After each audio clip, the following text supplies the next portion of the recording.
ஆண்டவரும் இரட்சகருமாகிய இயேசு கிறிஸ்துவின் நாமத்தினாலே உங்களை நான் வாழ்த்துகிறேன். கர்த்தர் நல்லவர், அவர் கிருபை என்றும் உள்ளது. இந்த நாளிலும் கூட கர்த்தருடைய வார்த்தை கேட்கும்படி கர்த்தர் நமக்கு கொடுத்ததான் இந்த நல்ல ஸ்லாக்கியத்துக்காக கர்த்தரை நான் துதிக்கிறேன். வார்த்தை கேட்கக்கூடாதபடி காலங்கள் வரப்போகிறது. கர்த்தருடைய வார்த்தை குறைப்பட்டு போக போகிறது. வார்த்தை பிரசங்கிக்க கூடாதபடி காலங்கள் வரும். அதற்குள்ளாக கர்த்தருடைய வார்த்தை யார் யார் மூலமெல்லாம் கர்த்தர் நம்ம கொடுக்கிறாரோ அந்த வார்த்தை நாம் உட்கொண்டவர்களாய் உள்ளே வாங்கினவர்களாய் அதன்படி நடக்க நம்மை நாம் ஒப்பு கொடுப்போமாக. இந்த நாளிலும் கூட நாம் எல்லாரும் கண்களை மூடி ஆண்டவருடைய திருநாமத்தை திருமுகத்தை நோக்கி பார்ப்போம். இதயம் நொறுங்கினோரின் ஆறுதலும் அவரே, கதறல்கள் கேட்டிடுவார், பதறாமல் அணைத்திடுவார். கதறல்கள் கேட்டிடுவார், பதறாமல் அணைத்திடுவார். அருள்நாதர் நாமமதில் ஒரு மனமாய் உருகி தொழுகின்ற நேரமெல்லாம் எழுந்திடுவார் நடுவில். நாம் தொழுகின்ற நேரமெல்லாம் எழுந்திடுவார் நடுவில். பரிசுத்தமும் இரக்கமும் நிறைந்த எங்கள் அன்பின் தகப்பனே, இந்த நல்ல நாளுக்காக நன்றி ஐயா. உடைய பாதுபடியில் எங்களை தாழ்த்தி வருகிறோம். கடந்த நாட்களெல்லாம் எங்களை நடத்தின கர்த்தர், இந்த புதிய நாளை காண கிருபை தந்தீரே, மக்கு ஸ்தோத்திரம். வருஷத்தை நன்மை நாளை முடிசூட்டி எங்கள் பாதையெல்லாம் நெய்யாய் பொழிய செய்த தேவனே, மக்கு ஸ்தோத்திரம். இப்பொழுது கூட ஆவியானவரே, எங்களை முற்றிலுமாய் படைக்கிறோம் ஐயா, எங்களை ஒப்பு கொடுக்கிறோம் ஐயா. எங்களை ஆட்கொள்வீராக, எங்களை ஆளுகை செய்வீராகப்பா. ஆண்டவரே, நீர் பெரியவர், நீர் நல்லவர் அப்பா, நீர் வல்லவர் ஆண்டவரே, நீர் வாக்கு மாறாதவராய் இருக்கிறீரே, உமக்கு நன்றி. இயேசு மகாராஜாவே, உமக்கு ஸ்தோத்திரம். ஒவ்வொருடைய வீடுகளிலே இருக்கிற எல்லா இருளின் ஆதிக்கங்கள் வெளியேறட்டும் இயேசுவின் நாமத்தினாலே. வீடுகளிலே ஓயாமல் சண்டைகளை உண்டு பண்ணுகிற பொல்லாத ஆவிகளை கர்த்தர் நிர்மூலமாக்கும்படி நான் செபிக்கிறேன் அப்பா. என் தகப்பனுடைய பிரசன்னம் ஒவ்வொருடைய கூடாரங்களுக்குள் இறங்குவதாக, ஒவ்வொருடைய வீடுகளுக்குள்ளே கர்த்தருடைய மகிமை கடந்து வருவதாக, ஒவ்வொருடைய வீடுகளை கர்த்தர் ஆட்கொள்வீராக. தகப்பனே, உமக்கு நன்றி அப்பா. கணவன் மனைவிக்குள்ள ஓயாம சண்டைகளை உண்டு பண்ணுகிற, சமாதானத்தை கெடுக்கிற, நிம்மதியை கெடுக்கிற, கீழ்ப்படியாதபடி பிள்ளைகளை செய்கிற பொல்லாதாவியை இயேசுவின் நாமத்தினாலே வெளியேறும்படி நான் செபிக்கிறேன். கர்த்தருடைய ஆவியானவர் எங்கள் ஒவ்வொருடைய வீடுகளுக்குள் நீர் உலாவுங்கப்பா, ஒவ்வொருடைய வீடுகளுக்குள் நீர் அசைவாடுங்கப்பா. ஆண்டவரே, உமக்கு ஸ்தோத்திரம், உமக்கு ஸ்தோத்திரம், உமக்கு ஸ்தோத்திரம், உமக்கு நன்றியப்பா. இந்த பாவ கட்டுகளிலிருந்து கர்த்தரனை விடுதலை ஆக்குவாரா என்று இப்பொழுது ஜெபித்து கொண்டிருக்கிறேன் அன்பு மகளே. கர்த்தர் சொல்லுகிறார், உன்னை முழுமையாய் நீ ஒப்பு கொடுக்கும் போது உன் பாவங்களை நான் மன்னிப்பேன், உன்னை புது சிருஷ்டியாய் மாற்றுவேன் என்று கர்த்தர் சொல்லுகிறார். தேங்க்யூ ஜீசஸ், உமக்கு நன்றி ராஜா. என் மகன் வேலைக்கு போய் திரும்பி வருகிற வரை என் உள்ளத்தில் ஒரு விதமான பயம் இருக்கிறது என்று பயந்து கொண்டிருக்கிற தாயே, உன் மகனை என் கரத்தில் ஒப்பு கொடுத்து நீ ஜெபம் பண்ணி அவனை வெளியே அனுப்பும் போது அவன் திரும்பி வருகிற வரை நான் அவனை பாதுகாத்து கொண்டிருக்கிறேன், பயப்படாதே என்று கர்த்தர் சொல்லுகிறார். தேங்க்யூ லார்ட், உமக்கு நன்றியப்பா, உமக்கு நன்றியப்பா. திருமணமான முதல் இந்த நாள் வரை எங்கள் வாழ்க்கையிலே நிம்மதி இல்லை, கணவன் மனைவிக்குள்ள பிரச்சனை, சின்ன சின்ன காரியங்கள் எங்கள் சமாதானத்தை கெடுக்கிறது என்று ஒரு தம்பதியர் ஜெபம் பண்ணிட்டு இருக்கிறீங்க. ஆண்டவர் இப்பொழுது இயேசு கிறிஸ்துவின் நாமத்தினாலே உங்கள் இருவருக்குள் ஒரு மனதின் ஆவியை கட்டளிடுகிறார். இருவருக்குள் சந்தோஷத்தை கர்த்தர் கொடுக்கிறார். பெற்றுக்கொள்ளுங்கள் அந்த சந்தோஷத்தை. ஸ்தோத்திரம் ஆவியானவரே, உமக்கு நன்றி அப்பா. ஒரு வாலிப மகள், நான் +2 பாஸ் பண்ணியிருக்கிறேன், அடுத்தது என்ன கோர்ஸ் எடுக்க வேண்டும் என்று எனக்கு புரியவில்லை, ஏசப்பா எனக்கு தெரியப்படுத்தும் என்று நீங்கள் ஜெபிக்கிறீர்கள். கர்த்தர் சொல்லுகிறார், மகளே, சொப்பனத்தின் மூலமாய் உனக்கு நான் காண்பிப்பேன். அதன்படி நீ அந்த கோர்ஸை எடுத்து நீ படிக்கும்போது, அந்த சப்ஜெக்டை எடுத்து படிக்கும்போது கர்த்தராகிய நான் உன்னோடு இருப்பேன் என்று கர்த்தர் சொல்லுகிறார்.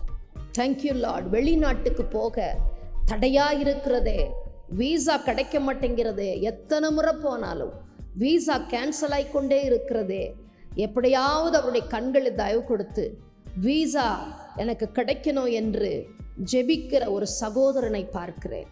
கர்த்தர் சொல்லுகிறார், இந்த முறை நீ போவாயானால் ஒவ்வொருடைய கண்கள் நான் தயவு கொடுத்து உனக்கு நல்ல வீசா கிடைக்க உதவி செய்வேன் என்று கர்த்தர் சொல்லுகிறார். ஜெபத்தோடு போ மகனே, அற்புதத்தை நீ காண்பாய் என்று கர்த்தர் சொல்லுகிறார். தகப்பனே, உமக்கு நன்றி அப்பா. ஆத்துமாக்களுக்காய் ஜெபிக்கிறவர்கள் இருக்கிறீர்கள், ஊழிய வாசல்கள் திறக்க வேண்டும் என்று ஜெபிக்கிறவர்கள் இருக்கிறீர்கள், எனக்கு இன்னும் வல்லமை வரங்கள் வேண்டும் என்று ஜெபிக்கிறவர்கள் இருக்கிறீர்கள், என்னுடைய வாழ்க்கையில் இருக்கிற கடன்கள் மாற வேண்டும் என்று ஜெபிக்கிறவர்கள் இருக்கிறீர்கள். அவர்களுக்கு கர்த்தர் சொல்லுகிறார், நீ விரும்புகிறபடி உனக்கு ஆக கடவுது என்று கர்த்தர் சொல்லுகிறார். நன்றியோடு உம்மை துதிக்கிறோம், உம்மை ஸ்தோத்திரிக்கிறோம், உடைய நாமத்தை மகிமைப்படுத்துகிறோம். ஒரு சகோதரி வெள்ளைப்படுகிறது, ஒயிட் டிஸ்சார்ஜ் ஆகிறது. இது யாரிடத்திலும் நீங்கள் சொல்லவில்லை, கர்த்தர் உங்களை சுகமாக்குகிறார். நன்றியப்பா, நன்றியோடு உம்மை துதிக்கிறோம். எங்களோடு நீர் பேசும். இயேசுவின் நாமத்தில் ஜெபிக்கிறோம் எங்கள் ஜீவனுள்ள நல்ல பிதாவே, ஆமேன், ஆமேன். இந்த நாளிலும் கூட கர்த்தர் நமக்கு கொடுக்கிற வார்த்தையானது 1 கொரிந்தியரின் புஸ்தகம் 15ஆம் அதிகாரம் 57ஆம் வசனத்தை வாசிக்க கேட்போம். 1 Corinthians chapter 15 verse 57. நம்முடைய கர்த்தராகிய இயேசு கிறிஸ்துவின் நாளே நமக்கு ஜெயம் கொடுக்கிற தேவனுக்கு ஸ்தோத்திரம். ஆண்டவர் சொல்றாரு, கர்த்தராகிய இயேசு கிறிஸ்துவினாலே நமக்கு ஜெயம் கொடுக்கிற தேவனுக்கு ஸ்தோத்திரம். இந்த நாளிலே கர்த்தர் சொல்லுகிறார், உனக்கு நான் ஜெயத்தை கொடுப்பேன். எதுல ஜெயத்தை கொடுப்பார்? பாவக்கட்டுகளிலிருந்து ஜெயம், பாவத்தை மேற்கொள்ளுகிற ஒரு ஜெயத்தை கொடுப்பார், பிசாசை மேற்கொள்ளுகிற ஒரு ஜெயத்தை கொடுப்பார், மாம்சம் உலகத்தை மேற்கொள்ளுகிற ஒரு ஜெயத்தை கர்த்தர் கட்டளிடுவார். இன்றைக்கு ஆண்டவர் நம்மளை பார்த்து சொல்றாரு, ஜெயம் கொடுக்கிற தேவன், உனக்கு நான் ஜெயத்தை கொடுப்பேன். எந்தெந்த காரியங்களிலே நீ தோற்று போனாயோ, எந்தெந்த காரியங்களிலே நான் தோற்று போயிட்டேன் நினைக்கிறீங்களோ, அந்த காரியத்திலே ஒரு வெற்றியை கர்த்தர் கொடுப்பார், ஒரு ஜெயத்தை கர்த்தர் கொடுப்பார். காரணம் என்ன? உங்களுக்குள் இருக்கிறவர் யூத ராஜசிங்கமானவர், மரணத்தை ஜெயமாய் விழுங்கினவர். வேதத்தில் பார்க்கிறோம், ஏசாயாவின் புஸ்தகம் 25ஆம் அதிகாரம் 8ஆம் வசனம் இப்படி சொல்லுகிறது, மரணத்தை ஜெயமாய் விழுங்கினவர். அந்நாட்களில் வாசிக்க கேட்போம். ஏசாயா 25ஆம் அதிகாரம் 8ஆம் வசனத்தை நாம் வாசிப்போமானால், அவர் மரணத்தை ஜெயமாக விழுங்கினார். அவர் சொல்றாரு, நான் மரணத்தை ஜெயமாய் விழுங்கினேன் சொல்லிட்டு சொல்றாரு, வாசிங்க. கர்த்தராகிய தேவன் எல்லா முகங்களிலும் கண்ணீரை துடைப்பார். ஜெயம் இல்லாததினாலே வெற்றி இல்லாததினாலே நீங்கள் கண்ணீர் வடிக்கிறீர்களா? வியாபாரத்தை தொடங்கின அதுல வெற்றி இல்லையே. என்னுடைய ஆவிக்குரிய ஜீவியத்துல நான் வெற்றியோடு வாழ முடியலையே. எனக்கு ஜெயம் வேணும், எல்லாவற்றிலும் எனக்கு ஜெயம் வேணும் என்று கேட்கிறீங்களா? மரணத்தை ஜெயமாய் விழுங்கின கர்த்தர் உனக்குள் இருக்கிறாரா? செக் பண்ணி பாருங்க. அவர் மரணத்தை ஜெயமாய் விழுங்கினவர் நமக்குள் இருப்பாரானால் ஆண்டவர் சொல்லுகிறார், உன் முகத்தில் வடிகிற எல்லா கண்ணீரை நான் துடைப்பேன், எல்லா இடங்களிலும் உனக்கு ஜெயத்தை கொடுப்பேன். நீ தோற்று போனவன் அல்ல, தோற்று போனவள் அல்ல. சிலர் சொல்லுவாங்க, நான் வாழ்க்கையில தோத்துட்டேன், நான் வியாபாரத்துல தோத்துட்டேன், நான் நினைச்சது நடக்க மாட்டேங்குது, நான் ஒரு சபிக்கப்பட்டவன், நான் தோத்துட்டேன் அப்படின்னு சொல்றீங்களா? ஆண்டவர் இன்றைக்கு சொல்றாரு, மகனே, நீ தோத்துட்டேன்னு சொல்றதுக்கு முன்பதாகவே சிலுவையிலே நான் வெற்றி எடுத்து விட்டேன்.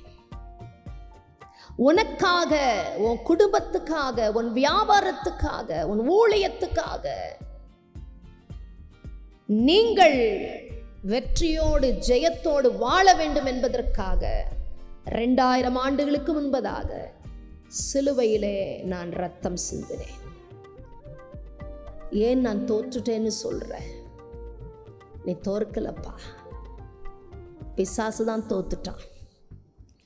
பிசாசு நினைச்சான் என்னை சிலுவையில போட்டுட்டா அவ்வளவுதான், முடிஞ்சிருச்சு, இயேசுநாதர் இனி எந்திரிக்க மாட்டாரு. போர் வீரர்கள் நினைத்திருப்பார்கள், பிலாத்து நினைத்திருப்பார், ஏரோது ராஜா நினைச்சிருப்பார். ஆனால் தேவ சித்தம் அதல்ல. 3ஆம் நாளிலே கர்த்தர் உயிரோடு எழும்பினார். நீங்களும் நானும் ஆராதிக்கிற கடவுள், நீங்களும் நானும் ஆராதிக்கிற கர்த்தர் தெய்வம், அவர் உயிருள்ள தெய்வம், அவர் உயிர்த்தெழுந்தவர், மரணத்தை ஜெயமாய் விழுங்கினவர் உனக்குள் இருக்கிறார். அவர் சொல்றாரு, எல்லா இடங்களிலும் உனக்கு நான் ஜெயத்தை கொடுப்பேன். எனக்கு வெற்றி இல்லை என்று கலங்காது.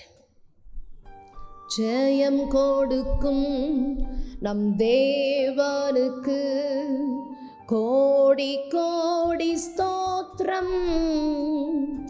வாழ்வழிக்கும் இயேசு ராஜாவுக்கு வாழ்நாளெல்லாம் ஸ்தோத்திரம். ஜெயம் கொடுக்கும் நம் தேவனுக்கு கோடி கோடி ஸ்தோத்திரம். வாழ்வழிக்கும் இயேசு ராஜாவுக்கு வாழ்நாளெல்லாம் ஸ்தோத்திரம். நீதியின் கரத்தினால் தாங்கி நடத்துவார், நீதியின் கரத்தினால் தாங்கி நடத்துவார். கர்த்தரே என் பலன், எதற்குமே அஞ்சிடே. கர்த்தரே என் பலன், எதற்குமே அஞ்சிடேன். ஜெயம் கொடுக்கும் என் தேவனுக்கு கோடி கோடி ஸ்தோத்திரம்.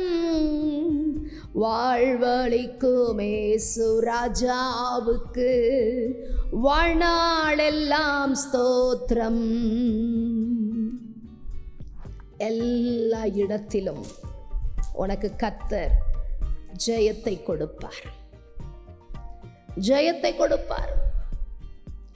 ஜெயம் கிடைக்கணும்னா என்ன செய்யணும்? முதல் வசனத்தை வாசிப்பீர்களானால் 1 கொரிந்தியர் 15ஆம் அதிகாரம் முதல் வசனம். அன்றியும் சகோதரரே, நான் உங்களுக்கு பிரசங்கித்த சுவிசேஷத்தை மறுபடியும் தெரியப்படுத்துகிறேன். 2ஆம் வசனம்.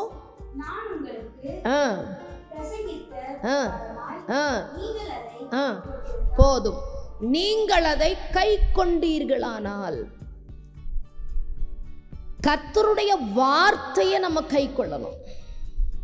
அப்போஸ்தலனாகிய பவுல் சொல்லுகிறார், நான் பிரசங்கித்த சுவிசேஷத்தை நீங்கள் அங்கீகரித்திருக்கிறீர்கள், நீங்கள் கை கொண்டிருக்கிறீர்கள். இன்றைக்கு அந்த சுவிசேஷத்தை நீ கை கொண்டிருக்கிறாயா? சுவிசேஷம் என்றால் என்ன? சிலுவை பற்றிய உபதேசம். சிலுவை பற்றிய உபதேசம் கெட்டு போகிறவர்களுக்கு பைத்தியமும், ரட்சிக்கப்படுகிற நமக்கு அது தேவ பலனாயிருக்கிறது. அதுதான் சுவிசேஷம். ரட்சிக்கப்பட்ட நாட்களிலே இந்த சுவிசேஷத்தினாலே தான் நாம் ஆண்டவராகிய இயேசுவை ஏற்றுக்கொண்டோம். அவருடைய இரத்தத்தாலே நாம் கழுவப்பட்டோம். எபேசியர் 2ஆம் அதிகாரம் முதல் வசனம் இப்படி சொல்லுகிறது, நம் பாவங்களினாலும் அக்கிரமங்களினாலும் செத்து போயிருந்த நம்மை கிறிஸ்துவுடனே கூட அவர் நம்மை உயிர்ப்பித்தார். எப்படி உயிர்ப்பித்தார்? அவருடைய சொந்த இரத்தத்தாலே நம்மை மீட்டு கொண்டார். அந்த இரத்தம் என்றைக்கும் நமக்காய் பரிந்து பேசிக் கொண்டிருக்கிறது. எனக்கு அன்பான தேவ பிள்ளைகளே, ஆண்டவர் இந்த நாளிலே சொல்லுகிறார், என் வார்த்தையை நீ அங்கீகரி. இது எனக்கு தான்ப்பா இந்த வார்த்தை, என்னோட தான்ப்பா நீங்க பேசுறீங்க. தேவனுடைய ஆலயத்துக்கு போகும்போது, ஆவிக்குரிய கூட்டங்களுக்கு நாம் போகும்போது, சில நேரங்களிலே ஊழியர்கள் மூலமாய் எச்சரிப்பின் வார்த்தைகள் நமக்கு வரும், கட்டளையின் வார்த்தைகள் நமக்கு வரும், ஆறுதலான வார்த்தைகளும் நமக்கு வரும், தீர்க்க தரிசனமான வார்த்தைகளும் நமக்கு வரும். ஆனால் நாம் செய்கிற காரியங்கள் என்ன? எச்சரிப்பு வந்தால் இது எனக்கு அல்ல, மற்றவர்களுக்கு என்று சொல்லிவிடுகிறோம். ஆனால் அப்படி அல்ல. கர்த்தர் நம்மை எச்சரிப்பாரானால், இது எனக்கு தான்ப்பா பேசுறீங்க. தீர்க்க தரிசன வார்த்தை மட்டும் எனக்குன்னு சொல்றோம் இல்லையா? ஆனால் எச்சரிப்பின் வார்த்தை கூட எனக்கு தான் ஆண்டவரே, என்னோடு தான் நீங்க பேசுறீங்க என்று நாம் சொல்ல வேண்டும். இந்த வார்த்தையை கேட்கிற அநேகர், இந்த நித்தியம் டிவியின் மூலமாய் அநேகர் பார்க்கும்போது எனக்கு கால் பண்ணி சொல்லுவார்கள், என் கூட பேசுனது போல் இருக்குதுமா, இயேசு என்னோடு பேசுகிறார், என் கூடவே பேசுகிறார், எனக்கே இந்த செய்தி. பல இடங்களில் நான் செய்தி கொடுக்கும்போது அவங்க சொல்லுவாங்க, செய்தி கொடுத்து முடித்து வரும்போது சொல்லுவாங்க, இன்னைக்கு செய்தி எனக்கு தான்மா பேசினாரு, என்னோட தான் கர்த்தர் பேசினார், என்னை பற்றி உங்களுக்கு தெரியாதா, நான் கர்த்தர் என்னோடு முகமுகமா பேசினார். தேவனுடைய நாமம் மகிமைப்படுவதாக. ஆண்டவருடைய வார்த்தை நீ அங்கீகரிக்கும் போது எல்லா இடங்களிலும் உனக்கு ஜெயம்தான். ரெண்டாவதாக, இந்த ஜெயத்தை நம்ம பெறணும்னா ஆண்டவர் விரும்புகிற இன்னொரு காரியம் இருக்கு பாருங்க. அதே அதிகாரத்துல பார்த்தீங்கன்னா 9ஆம் வசனம் வாசிங்க. 9ஆம் வசனம். நான் அப்போஸ்தலர் எல்லாரிலும் சிறியவனாயிருக்கிறேன், தேவனுடைய சபையை துன்பப்படுத்தினதினாலே நான் அப்போஸ்தலன் என்று பேர் பெறுவதற்கு பாத்திரன் அல்ல. அப்போஸ்தலனாகிய பவுல் சொல்றார், சவுலா இருந்தவரை கர்த்தர் பவுலா மாற்றினார். ஒரு காலத்துல சவுலா இருந்து ஊழியர்களை துன்பப்படுத்தினார், சபையில இருக்கிற மக்களை துன்பப்படுத்தினார், ஊழியக்காரர்களை அடித்தார், வேதனைப்படுத்தினார். அந்த சவுலை கர்த்தர் தரிசித்து இன்னைக்கு பவுலா மாற்றினார். அந்த அப்போஸ்தலனாகிய பவுல் சொல்றார், நான் அப்போஸ்தலனாக இருப்பதற்கு நான் எந்த விதத்திலும் பாத்திரவான் அல்ல. இங்கே பார்க்கிறோம், தாழ்மையை பார்க்கிறோம். எந்த தேவ பிள்ளை, எந்த மனுஷன் மனுஷி தன்னை தாழ்த்துகிறார்களோ அவர்களுக்கு தாங்க ஜெயம், அவர்களுக்கு தாங்க வெற்றி. இன்னைக்கு நிறைய பேருக்கு பெருமை, ஆவிக்குரிய விதத்திலும் பெருமை, ஆவிக்குரிய பெருமை. ஒரு வீடு வாங்கினா பெருமை, ஒரு பொருள் வாங்கினா பெருமை. எந்த விதத்திலும் நம்ம யோக்கியதை இல்லாதவர்கள். அவருடைய கிருபை தாங்க நம்மளை நடத்துது. ஒரு பின்னு வாங்கணும்னா கூட அவர் கொடுத்தாதான் நம்ம வாங்க முடியும். அப்போஸ்தலனாகிய பவுல் போல நம்மை தாழ்த்துவோமா? நம்மை தாழ்த்துவோமா? தன்னை தாழ்த்துகிறவன் எவனும் உயர்த்தப்படுவான். நீ உயர்த்திக்கிட்டே இருந்தனா தாழ்த்தப்பட்டு போயிடுவ, பைபிள் சொல்லுது. ஆனால் தாழ்மையோடு, நான் அப்பிரயோஜனமானவன் ஆண்டவரே. ஊழியம் செய்கிறீங்களா? நீங்கள் சொல்லுங்கள், நான் அப்பிரயோஜனமான ஊழியக்காரனப்பா, நான் அப்பிரயோஜனமான ஊழியக்காரி ஆண்டவரே. கடமை மாத்திரம் நான் செஞ்சேன், நீங்கள் கிரியை செய்யுங்கப்பா. வியாபாரத்தை கொடுத்தாரா?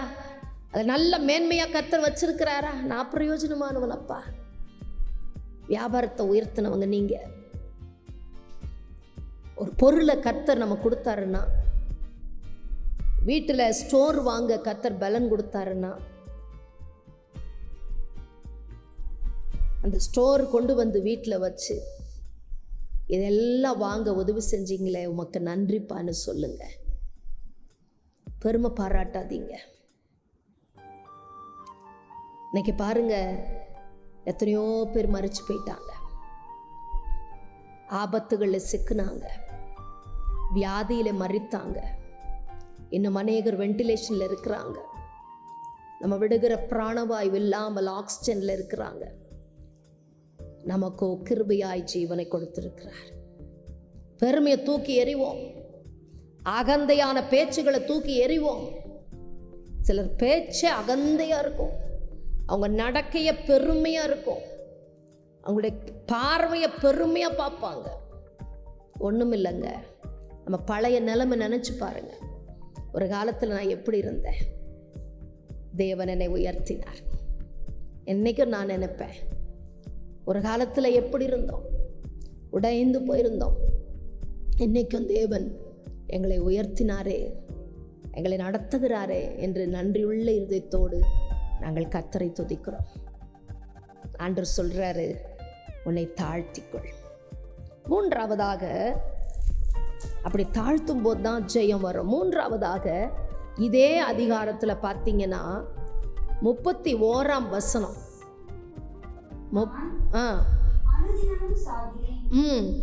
நான் அனுதினமும் சாகிறேன், அதை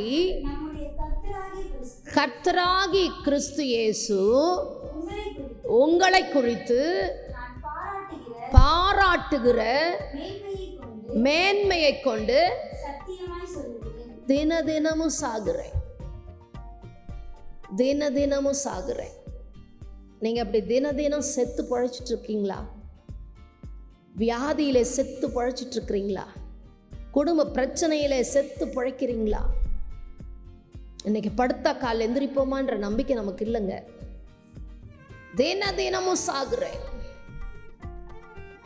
ஒரு சகோதரி சொல்லுவாங்க, தினம் நான் செத்துட்டு இருக்கேம்மா, கொஞ்ச நேரம் நல்லா இருப்பேன், திடீர்னு பார்த்தா எங்கந்தான் அந்த பலவீனம் வருமோ தெரியாது, பலவீனம் வருது, செத்துக்கிட்டு இருக்கேன், ரேடியா என் உயிர் போனா கூட பரவாயில்ல. இல்லை இல்லை இல்லை, தினமும் சாகுறேன் என்று சொல்லுகிற உங்களுக்கு தான், அப்படிப்பட்டவர்களுக்கு தான் கர்த்தர் ஜெயம் கொடுக்கிறார், வெற்றி கொடுக்கிறார். ஹல்லேலூயா. என் அன்பு தேவ பிள்ளைகளை, சோர்ந்து போகாதீங்க.